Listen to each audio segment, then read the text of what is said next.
नमस्कार विद्यार्थी मित्रांनो, तुमचं स्वागत आहे जय हिंद पाठशाला या यूट्यूब चॅनलमध्ये। आज आपण पंचायत राजचा संपूर्ण अभ्यास करणार आहोत। चला तर मग सुरुवात करूया आजच्या व्हिडिओला। हा जो व्हिडिओ तुम्ही शेवटपर्यंत पाहिला तर तुमचा पंचायत राजवर येणारा एकही प्रश्न चुकणार नाही, तर तुम्ही शेवटपर्यंत हा व्हिडिओ पहा आणि व्हिडिओला लाईक करायला विसरू नका। जास्तीत जास्त गरजू मित्रांपर्यंत शेअर करा आणि हो, चॅनलला सबस्क्राईब करा। स्थानिक स्वराज्य संस्थाची स्थापना। स्थानिक स्वराज्य संस्था याचा अर्थ ग्रामीण व शहरी स्तरावरील स्वशासनाचा कारभार करणारी संस्था। महात्मा गांधी असं म्हणतात की स्वातंत्र्याची सुरुवात तळापासून झाली पाहिजे, त्यानुसार प्रत्येक गाव एक गणतंत्र व पंचायत असले आणि तिला सर्व अधिकार असतील। भारताच्या खऱ्या लोकशाहीत प्रत्येक गावाला एक घटक मानले जाईल, तिचे संकलन खालून म्हणजेच प्रत्येक गावातील लोक करतील। काही अल्प लोकांच्या हाती सत्ता देऊन स्वशासन सरकार नाही, तर तेव्हा सत्तेच्या दुरुपयोगाला विरोध करण्याचे सामर्थ्य जनतेमध्ये येईल, तेव्हाच खरे स्वराज्य साकार होईल, असं महात्मा गांधी यांचं मत आहे।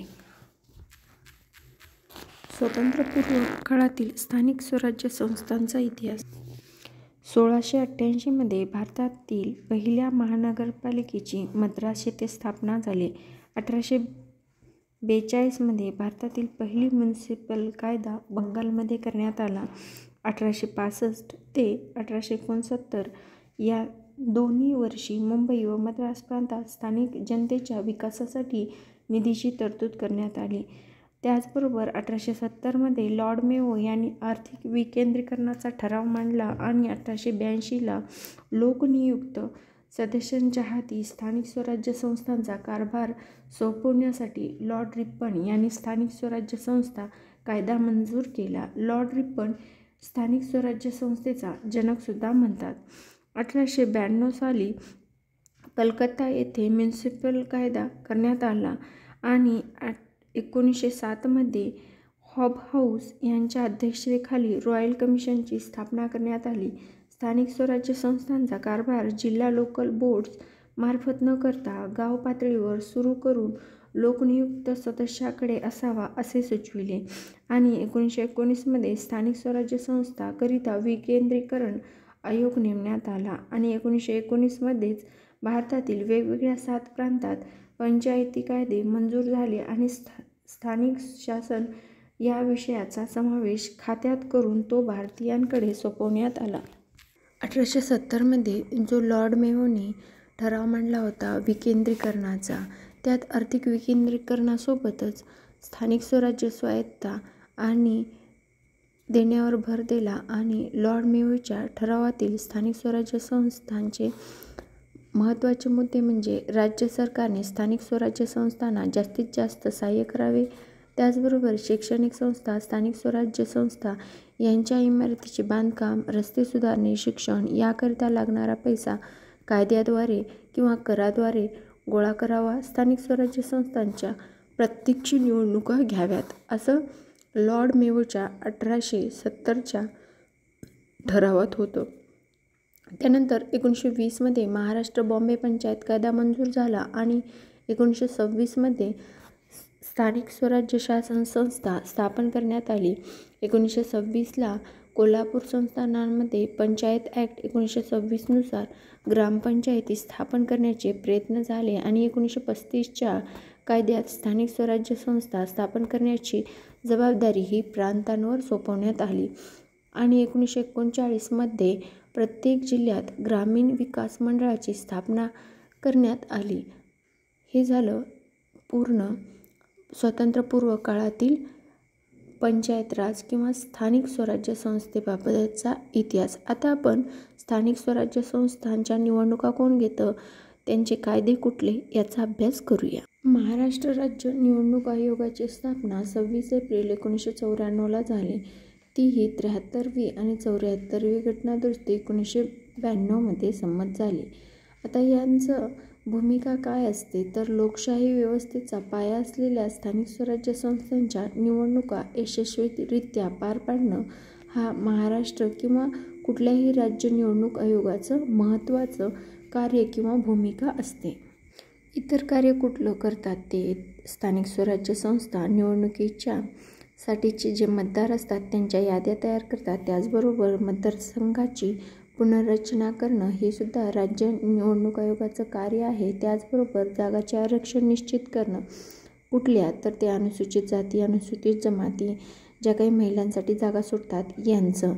निवडणुकीच्या संबंधात शिस्तभंगाची कारवाईसुद्धा करण्याचे अधिकार राज्य निवडणूक आयोगाकडे आहेत. राज्य निवडणूक आयोग हा महानगरपालिका, स्थानिक स्वराज्य संस्था जसं की ग्रामपंचायत, जिल्हा परिषद, पंचायत समित्या, नगरपरिषदा, नगरपंचायती यांच्या निवडणुका घेत असते. पण चुकूनही असं जर वाक्य आलं की राज्य निवडणूक आयोग विधानसभा, विधान परिषद, राष्ट्रपती, उपराष्ट्रपती यांच्या निवडणुका घेतात, तर हे चुकीचं आहे. कारण हे राज्य निवडणूक आयोग घेत असतं किंवा भारत निवडणूक आयोग घेतं. कुठल्या तर विधानसभा, विधान परिषद, लोकसभा, राज्यसभा, राष्ट्रपती, उपराष्ट्रपती यांच्या जे काही निवडणुका आहेत ते भारताचं निवडणूक आयोग किंवा राष्ट्रीय निवडणूक आयोग हे घेत असतं त्यांच्या निवडणुका. फक्त आणि फक्त राज्य निवडणूक आयोग हे स्थानिक स्वराज्य संस्थांच्याच निवडणुका घेतं, ज्यामध्ये ग्रामपंचायत, जिल्हा परिषद, पंचायत समित्या, नगरपरिषदा, नगरपंचायती, महानगरपालिका इत्यादी येतात. आता राज्य निवडणूक आयोग ही भारताची संविधान कलम 243 के नुसार ग्रामीण स्थानिक स्वराज्य संस्था, ग्रामपंचायती, पंचायत समित्या, जिल्हा परिषद आणि कलम 243 ZA शासन, शहरी स्थानिक स्वराज्य संस्था, महानगरपालिका, नगरपरिषदा, नगरपंचायती यान्वये प्रत्येक राज्यासाठी स्थापन केलेली एक स्वतंत्र संस्था आहे. आता ग्रामपंचायतीसाठी कुठला अधिनियम आहे, तर महाराष्ट्र ग्रामपंचायत अधिनियम 1958 हा आहे. या अगोदर मुंबई ग्रामपंचायत अधिनियम 1958 असं त्याचं नाव होतं. पण ते नाव 2012 बदलून महाराष्ट्र ग्रामपंचायत अधिनियम 1958 असं करण्यात आलं आणि हा अधिनियम दिनांक 1 जून 1959 पासून लागू झालेला आहे. त्याचबरोबर बृहन्मुंबईसाठी वेगळा कायदा आहे जो की 1888चा आहे, तर नागपूर मनपासाठी 1948चा कायदा आहे. त्याचबरोबर जिल्हा परिषद व पंचायती समितीसाठी अधिनियम हा 1961चा आहे आणि महानगरपालिकांसाठी अधिनियम 1949चा आहे. आता महाराष्ट्र ग्रामपंचायत अधिनियमातील काही महत्त्वाचे कायदे आपण पाहणार आहोत. जसं की कलम 5 हे ग्रामपंचायतीची स्थापना आहे. त्याचबरोबर कलम 7 ही ग्रामसभेची बैठक आहे. कलम 8 हे ग्रामपंचायतीचे लेखा विवरण इत्यादी ग्रामसभेपुढे ठेवणं हे आहे. तर कलम 30मध्ये सरपंचाची निवडणूक आहे आणि कलम 30A मध्ये उपसरपंचाची निवडणूक असं आहे. तर कलम 31मध्ये सरपंच आणि उपसरपंच यांचा कालावधी आहे. त्यानंतर कलम 35मध्ये अविश्वास ठराव किंवा अविश्वास प्रस्ताव आहे आणि कलम 49मध्ये ग्रामविकास समित्या आहेत.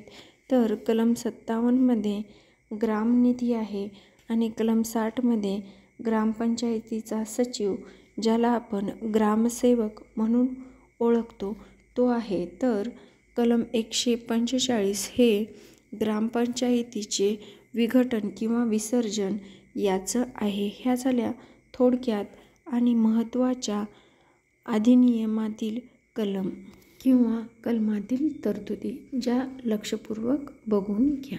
यानंतर ग्रामपंचायतीची रचना कशी असते, तर ग्रामपंचायतीमध्ये 7 ते 17 इतके निर्वाचित म्हणजे निवडून आलेले सदस्य असतात. ग्रामपंचायत ही जनतेकडून थेट निवडून दिलेला सरपंच व 7 ते 17 निर्वाचित सदस्य असतात.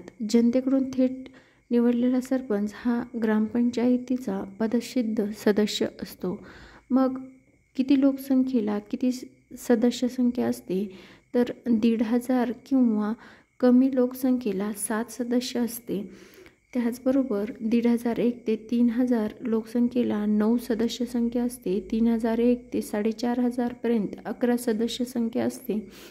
4500 म्हणजेच 4501 ते 6000 13 सदस्य असतात. तर 6001 ते 7500 15 सदस्य असतात. आणि 7500च्या एक जरी सदस्य किंवा एक जरी मतदार वाढलं तर 17 सदस्याची ग्रामपंचायत असते.